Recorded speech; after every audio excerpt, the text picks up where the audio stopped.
So the Anunnaki, there's a lot of depictions of them that have been left behind, fortunately for us. So we can see that they were really big people. They were mighty men. If you look at even Gilgamesh, for example, who was only half Anunnaki, every time you see a depiction of him, he's holding a full-grown male lion in his arms with one arm. He's yoking a lion, and he's standing up, and the lion's feet aren't even close to the ground.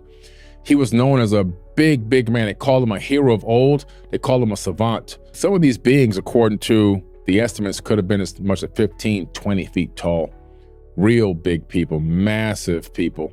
Over time and through mating and mating with humans, they began to get smaller. Let us make man in our image. That made it into the biblical text.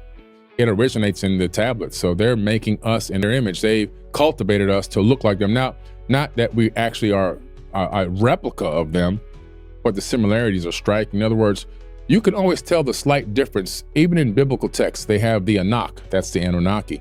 It says in their eyes, we were grasshoppers in their eyesight in the Bible. So we're talking about big people.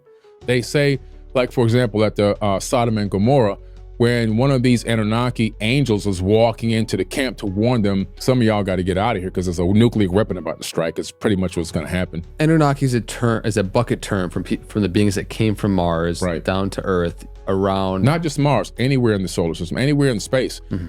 And the reason from them coming, there was a resource issue on Mars or something, is the reason why they came down? Well, not really a resource issue. The reason why they came down is because they felt like they were being overworked. They were commissioned to clean out the Euphrates and Tigris rivers here on Earth, create canals and build cities, and also do the same exact thing on Mars. There were two civilizations running concurrently, one on Mars and one on Earth, according to the tablets, not according to me.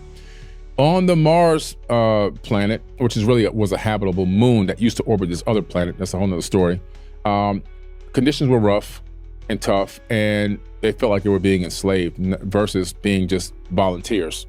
And that's when they said, we've made a lot of demands and none of our demands have been met. So now we're going to fight for what we want.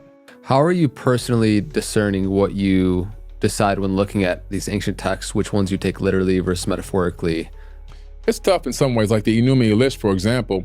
It could be a war that's in our solar system in space with planets colliding into planets and blowing up and all of this. It could be, maybe it's a war. But I see some of that really as the formation of the solar system. You kind of have to have a little bit of understanding and grasp of some astrophysics, some